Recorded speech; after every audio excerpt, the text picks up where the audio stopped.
So people are not muted. Don't turn it the other way around. 17 people here. Meet all. Okay.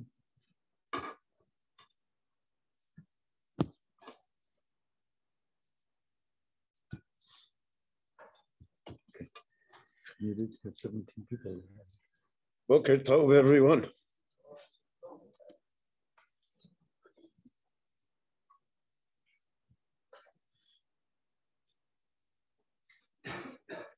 Mamad Har Sinai, which is the subject of this week's Parsha, has to be seen in a perspective. All of Torah is based upon perspective, so that when we look at individual events, great as the individual event may be, it has a background story to it.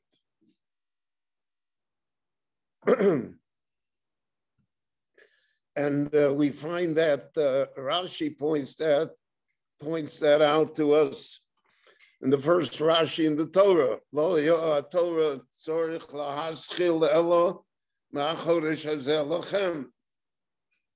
The Torah should have begun, if it's a book of laws, then it should have begun with the first mitzvah in Parshas Bo. Rashi there quotes that it's the reason is because of Eretz Yisrael.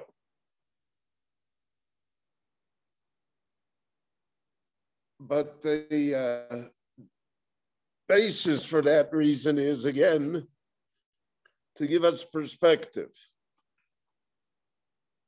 You have a book of laws. Where do these laws come from? Why should they be observed? Who wrote them? What were they meant to accomplish? So without that perspective, the book of laws is almost meaningless. We find that is part of the discussion in Jewish rabbinic history regarding books of laws.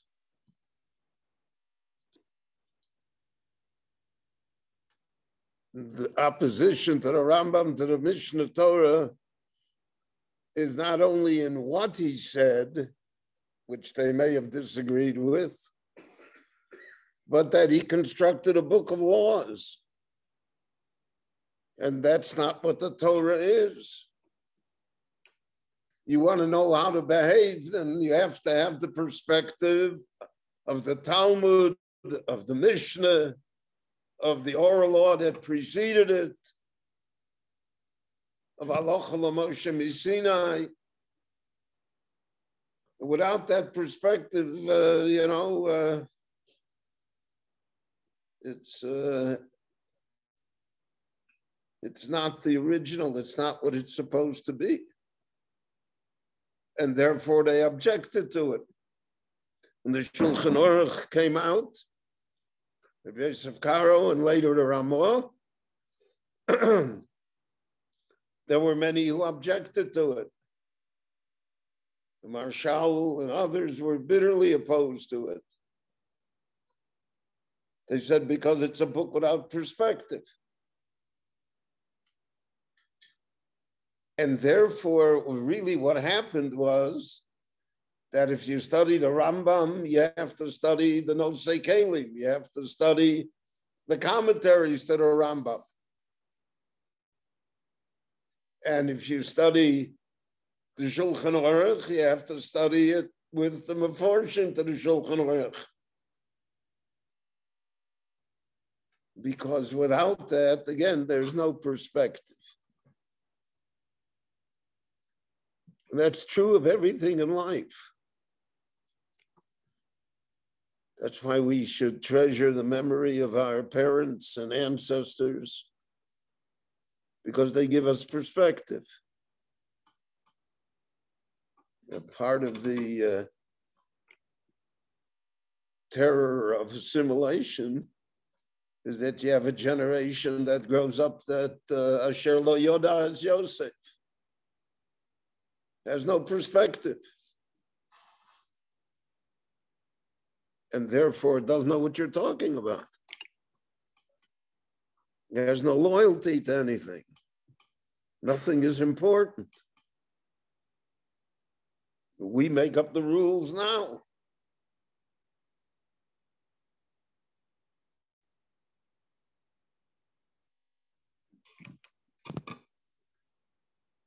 So let's look at the Chumash till we get to this week's Parsha, because it's meant to give us perspective. We cannot understand the revelation at Sinai and the granting of the Torah without realizing what preceded it. What is it based upon? Because then we will see a sense of purpose here. We won't just see, that the Almighty gave us a book of laws and we've got to do it, and that's it.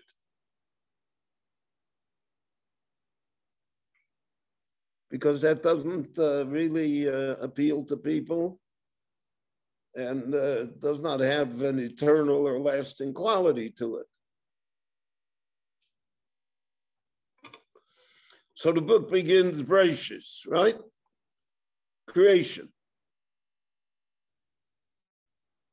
So the first idea and perspective is that we live in a world that was created. And if it was created, then there's a creator, so to speak. And that the world is a wondrous place. But the world is a Gan Eden. It's paradise itself personified. But it also is a terrible place because it's a world of choice, freedom of will. It's a world of the Eitz Hadas, knowledge. Chazal said, Yosef Das, Yosef Machov. If you increase your knowledge, you will increase your pain.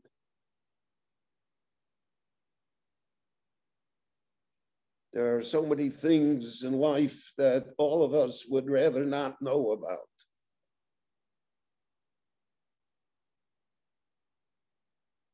When you know everything, then it's a painful world. And that's the world that the Lord created human beings to inhabit. But we're talking about humanity, everybody.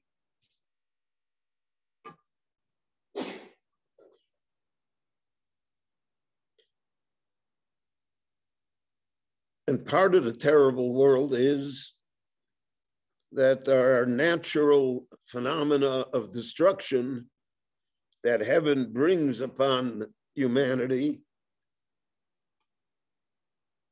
And there's a concept of good and bad, right and sin. So the world can be destroyed. That's the story of Noah. What we think of is permanent is never permanent. What we're certain is going to be never is.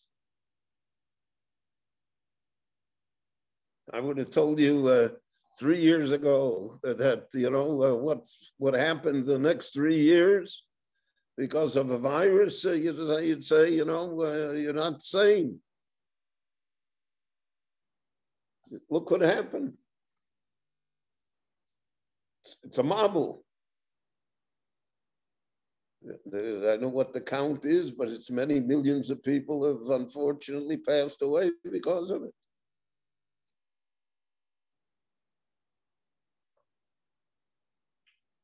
So the world starts again. There will be a post-corona world too.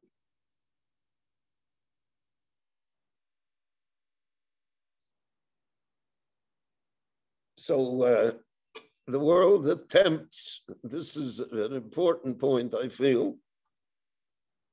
I mean, everything I say is important, but there's important and important.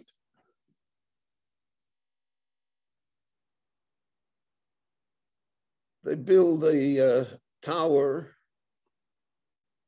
and they unite.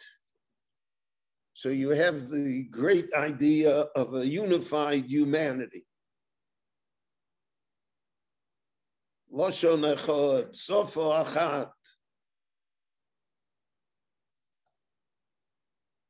So at first blush, that's a great good thing. Why should we have different cultures? Why should we have different languages?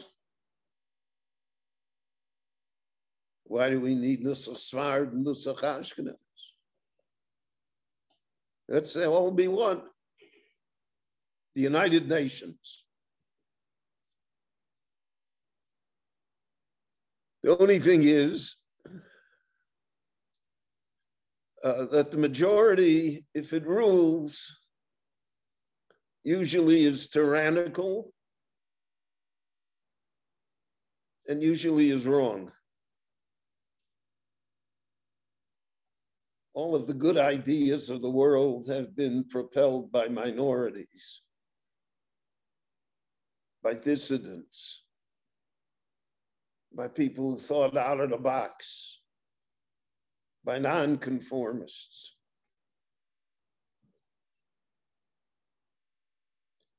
So in the unity, they deified human beings again. They deified mankind. So they were scattered. The Lord interfered. And they're scattered throughout the world. And now there are different cultures. It takes hundreds of years, thousands of years, whatever it is. But they're different cultures. The people who live in Asia have a different culture, a different personality than the people who lived in Scandinavia.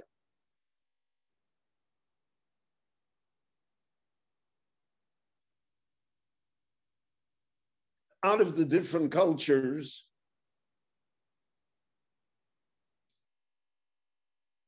the unifying force still remained, and that was of paganism, idolatry.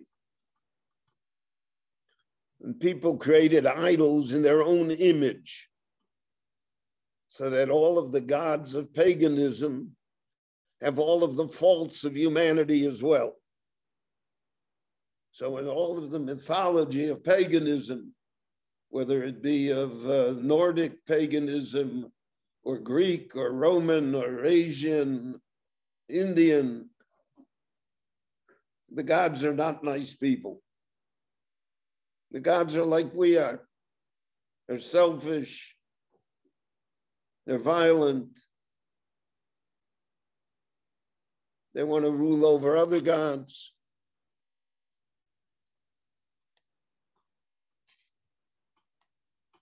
In that world, there was an individual that said no, which is the next step in the perspective. That individual is our father Avram and our mother Sarah. Kiechad krosiv, the Navi says, I called him one, the only one. And he has a vision that we're here for a purpose, which is the one step beyond paganism. Paganism has no purpose. eat, drink, be merry, for tomorrow we die. Zakol.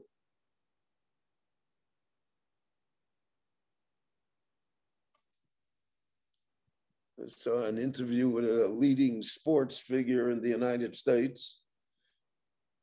So people want to have words of wisdom from dumb sports figures. So he said, the purpose in life is to win the game.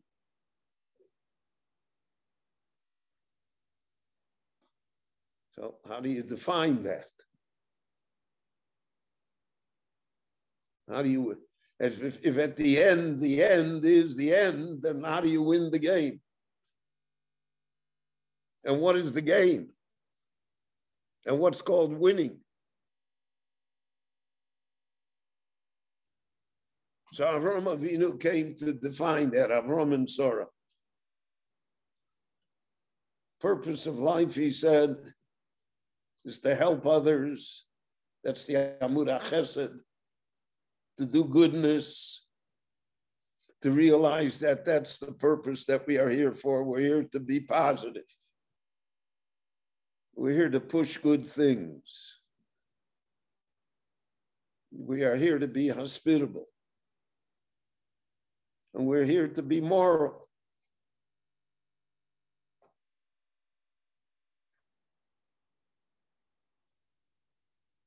So from the individual, their next step in the perspective is a family. Family was hard to construct. Avram tried to make a family with Hagar and Yishmael. Somehow that didn't work. His purpose is to win the archery championship. Yorobakol, Viat Kol Bol. He'll do anything to get it.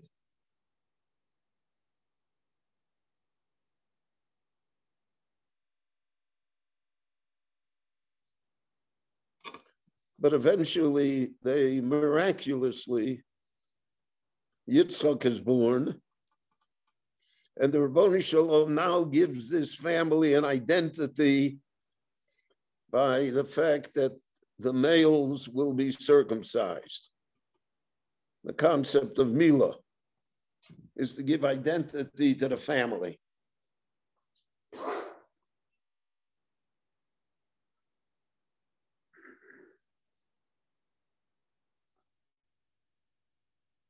So the next step in perspective, if the family has to become a bigger family, because numbers do count. So you have Yaakov. So again, Esau chooses not to be part of the family. That's really what his choice is. I don't want to be Yitzchak's son.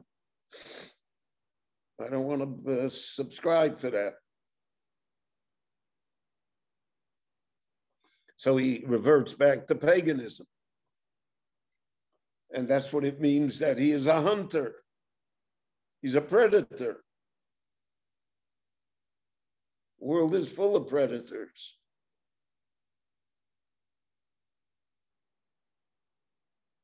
Who only seek their self-gratification no matter what the cost is to others. Yaakov fathers 13 children. Now you have tribes. You have a big family. A big family always has friction within it because you have different people.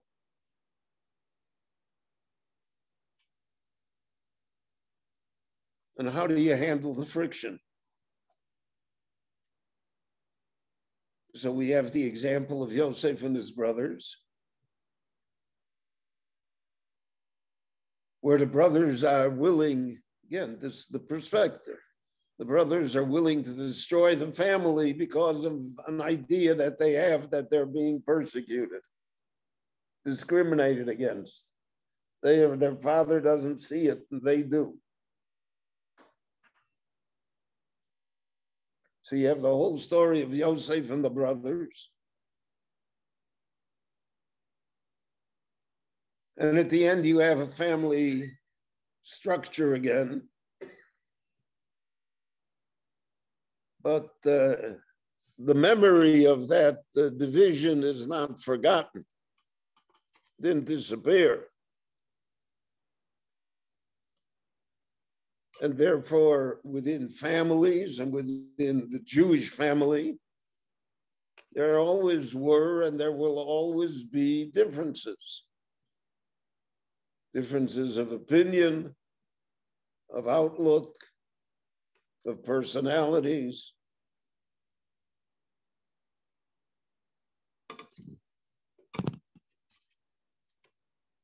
And the family finds itself in Egypt, in a strange land, under strange circumstances. Excuse me. So now part of the perspective is that they go into centuries of bondage, of slavery.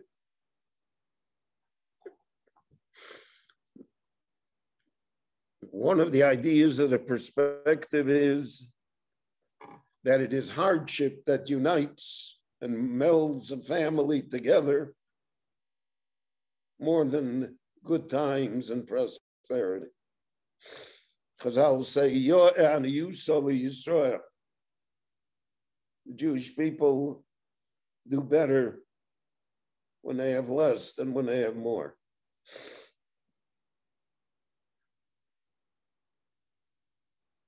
Because troubles demand a response. Prosperity does not.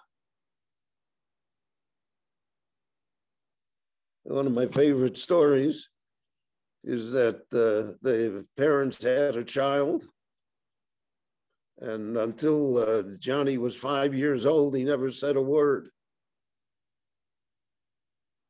And then one day, as he was eating breakfast, he said to his mother, you know, the porridge is too hot. Well, she exploded. He spoke. She called up her husband at work, you know, Johnny spoke, etc. When everything calmed down, she asked him, why didn't you say anything until now? He said, until now, everything was fine.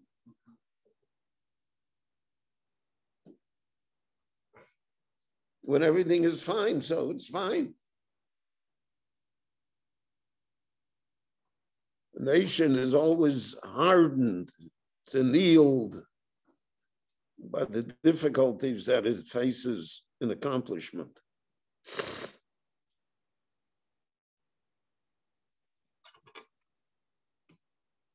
That's Churchill's famous words.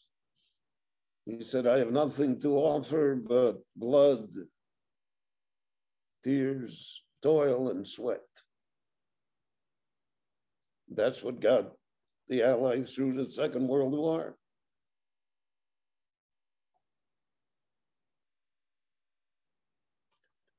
So Egypt, the slavery makes a people. And the people are redeemed from slavery. They advance. And now they have a leader, and they come into the desert. And the leader takes them to the mountain of Sinai. And now they are an entire nation. It's not individuals. And at Sinai, when the Jewish people accept the Torah, it's ki ish echad b'leiv echad. There's a unity. What is the unity? There's a mission. What's the mission? V'yisem li zgula mikol ha'amim, mamlechas kohanim, v'goy kadosh. That's the mission. How you get there There are different ways.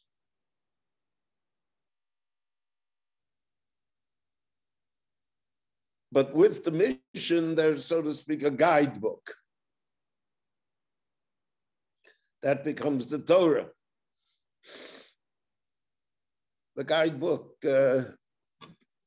allows for a great deal of creativity, innovative behavior. The Ramban says in this week's Parsha that the Aseret HaDvorim includes all of the 613 mitzvahs. You got to put them into which category it fits.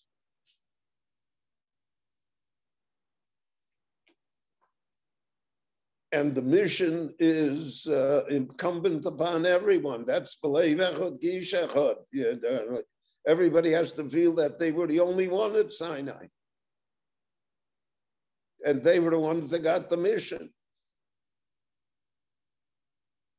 So you have an entire nation that is committed to a mission. Now we can understand why the Torah starts here, why the Torah gives us the mitzvahs here. Because now we know the background story, we know how we got here, we know the perspective. The process that allows Har Sinai to take place. Together with the Aseret HaDvorim, there is given the Torah Shebal Peh, the oral law. Because any written law automatically on the next day becomes obsolete.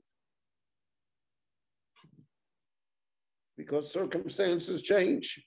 What was true yesterday is not true today. The problems of the 1800s are not the problems of the 21st century. So if you have everything that's written, which was the idea of the Karoim, which was the idea of Christianity, and other religions as well, eventually you're obsolete. It's only a question of time because the world changes. Circumstances change, challenges differ. It's not what it once was.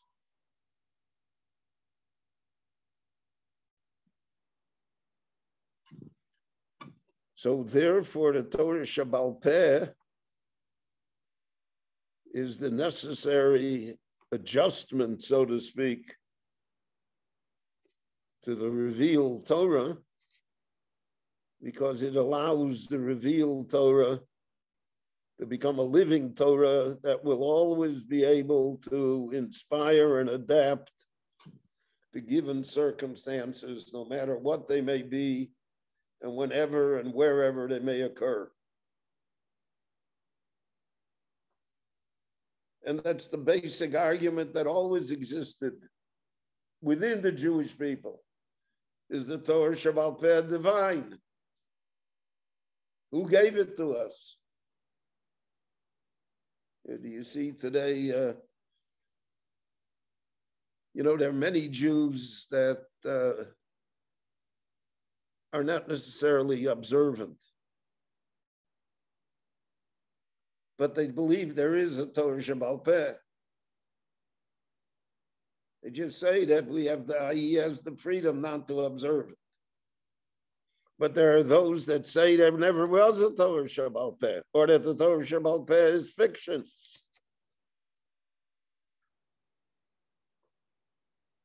And therefore they have a distorted view of Judaism. They've lost the perspective. And that really is the struggle that exists today.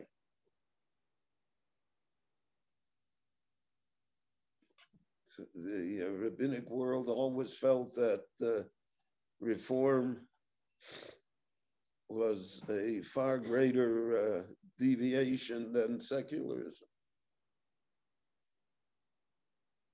Secularism is he does it, he doesn't do it, etc., but it doesn't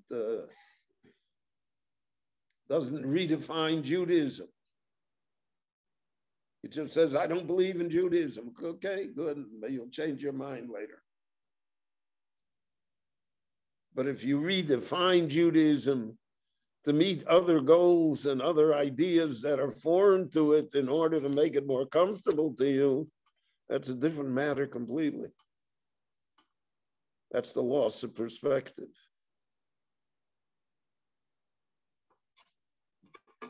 And that's what Moshe intended to impress upon the people. The 40 days of studying Torah Shabbal Peh and then bringing it down on earth. Teaching Aaron and his children, and then teaching the Skenim, and teaching the Sanhedrin, and teaching the people, each person according to one's own abilities. That remains the story of the Jewish people till today. One continuous acceptance of the Torah. So when we put all of this together, so then the Aseres HaDvorim are living things. It's not what once was. Unfortunately, point out that Moshe shattered the luchos. Not only that, he was congratulated. It says Asher Shibarto. So they took the word Asher and they said like Ashrei, good that you broke them. How could you say that's blasphemy? The luchos that were written Kaviyachol by the finger of the Lord, and you broke them. And we say, good job.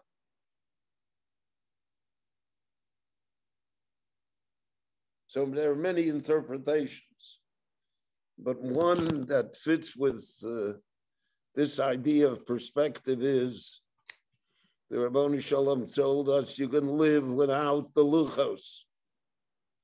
You can survive without that. You cannot survive without Torah Shabbal Peh. You cannot survive without tradition, without family, without realizing the uniqueness of your people, without having the mission of Zgula Mikol Ha'amim. If you don't have that, then you cannot survive. You can survive without a land, and you can survive without the Holy Temple. You can't survive without Torah Shabbal Peh. And that is a basic, strong lesson that remains in force till today. And therefore, in our renewed commitment to Torah, we accept the Torah in every generation. We relive the story of Sinai. In that commitment is also the commitment to Torah Shabbal Peh, which is the secret of our existence.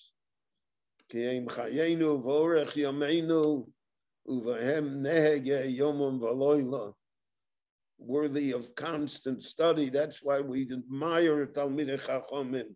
That's why we love them. That's why we raise them on a pedestal, because they preserve the Torah Shabbal Peh for us, which is the oxygen that gives the Jewish people breath and life. So I want everyone to have a good Shabbos and stay warm. And Saturday night, excuse me, we have a new Destiny series starting. I'm fascinated by the subject. I don't know if anybody else will be. And if you are interested, just call Nochem Amsel, and he'll send you the link if you want it by Zoom. Otherwise, you can come here 8 o'clock Saturday night. Amsel's phone number is 0544543618. Thank you. Shabbat shalom. It's a good thing you're fascinated by it because you're giving it. Shabbat Thank you shalom. so much. Shalom.